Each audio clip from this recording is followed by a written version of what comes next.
are a few little plot holes or especially contrived plot devices here and there. I mean, come on. Time turners, liquid luck. You don't think everyone and their mom would be trying to brew this stuff on their own? Oh, but you have to be especially skilled at potions, Ben. True. But then I still think a certain potions master may have had some on the ready just in case a night may befall him where his loved one was about to be murdered. Just saying. Hashtag always. And now I'm sad. My point is that on a few occasions, Harry quite literally lucks himself through a situation. But mostly you can explain it away with, hey, magic. I love magic. Quick thought, why are there even locks if there is also Alohomora? Aren't they just kind of doorknobs at that point? But there is one instance that I don't feel like we got a great explanation for, and that is when Harry shoots golden flames at Voldemort during the chase scene in the Deathly Hallows.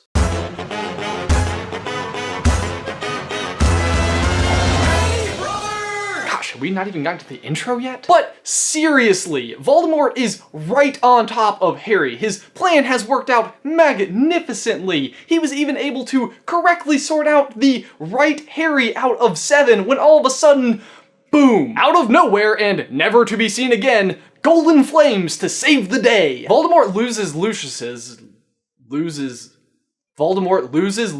wand, and Harry gets away with basically no explanation, not even to himself. And then Harry goes on to bring it up over and over and over again. I swear it's almost like Harry is like arguing with J.K. Rowling for the rest of the book. Like, hey, I'm totally glad I'm alive and all, but shouldn't I have totally died earlier? That fire didn't really make sense. Was it gold? Eventually, Dumbledore does try to give an explanation in King's Cross, but it kind of leaves something to be desired. According to him, the reason why Harry's wand produced the golden fire is because of when he won the duel with Voldemort back in the graveyard. Your courage won. Your wand overpowered his, and in doing so, something happened between those wands. Something that echoed the relationship between their masters. I believe that your wand imbibed some of the powers and qualities of Voldemort's wand that night, which is to say that it contained a little of Voldemort himself. So, as a result, the wand recognized Voldemort because a bit of his power is in the wand, but could recognize him as a mortal enemy, so it regurgitated some of his power back at him?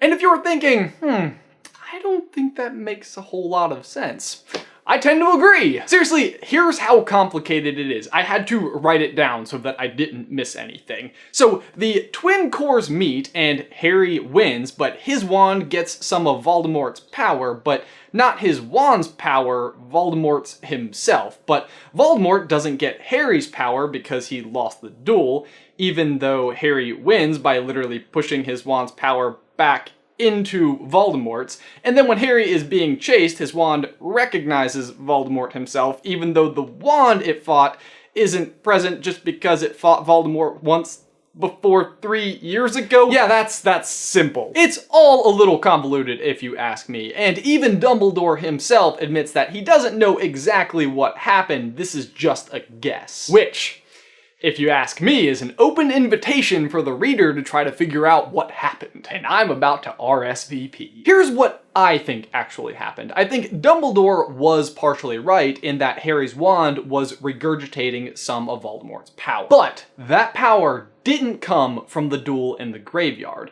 but instead the night that Harry's parents were murdered and Harry became a Horcrux. And so during the scene in question, acting as a Horcrux does, it defended itself from destruction by producing golden fire. Every Horcrux we meet along the way that is given the opportunity to defend itself does so mightily. Admittedly, we don't know much about what the diadem or the cup would have done, but the diary summons a 100-foot basilisk to fight for it, the venom of which eventually goes on to destroy the majority of the other Horcruxes. So that one, it backfired a little bit. The ring destroys Dumbledore's hand and would have eventually killed him if Snape had not confined the curse to his hand. Spoiler, Snape kills Dumbledore anyway. The locket drives Ron to hatred, and even when he recovers from it and is moments away from destroying it, it almost convinces him not to. And Nagini commits a wide array of awful murders. Although I'm not really sure that's as much defense as doing her master's bidding, which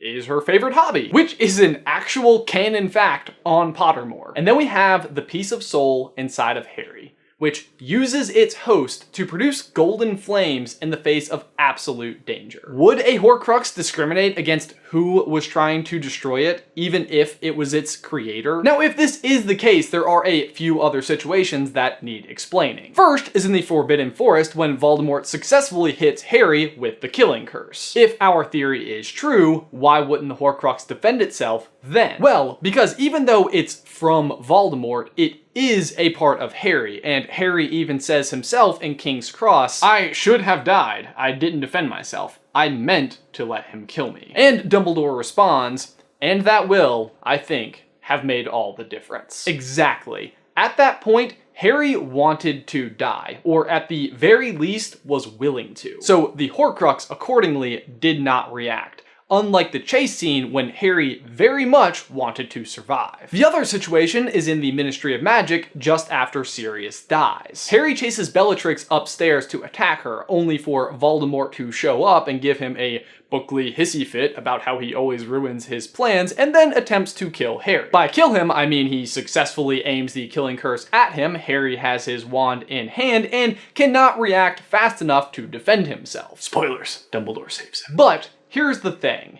If it was the wand itself recognizing and reacting to Voldemort in the chase scene, why doesn't it react here? Because it wasn't the wand, it was the Horcrux. Oh, but Ben, then why didn't the Horcrux try to defend itself then? Because just before Voldemort attacks, Bellatrix reminds everyone that Dumbledore has just arrived in the building. And as I just said, the piece of Voldemort's soul in Harry is also a part of Harry, and Harry trusts Dumbledore. Just Harry knowing that Dumbledore is there is enough to prevent that Horcrux from feeling like it's in mortal danger, even if it's only on a subconscious level. So in conclusion, how did Harry's wand produce the golden flames? Our theory is that it is because Harry is a Horcrux, and by design, Horcruxes will defend themselves in mortal danger, even if that mortal danger is being presented by the person who created that Horcrux. Guys, for my question of the day, what do you think? Do you prefer this explanation for the mysterious golden flames? Be sure to leave your thoughts in the towel section down below. This video is brought to you by all of our Super Carlin friends over on Patreon. If you'd like to help support the channel too, head on over to patreon.com/SuperCarlinBrothers to see all of our fun supporter perks, including my favorite, for a single $1 Girafflet insurance. Guys, thanks for watching this video. Be sure to like it and subscribe to the channel if you haven't already so you don't miss out on any future Harry Potter content. If you'd like to see some of our older content, you can click right here to see whether or not Dumbledore created a Horcrux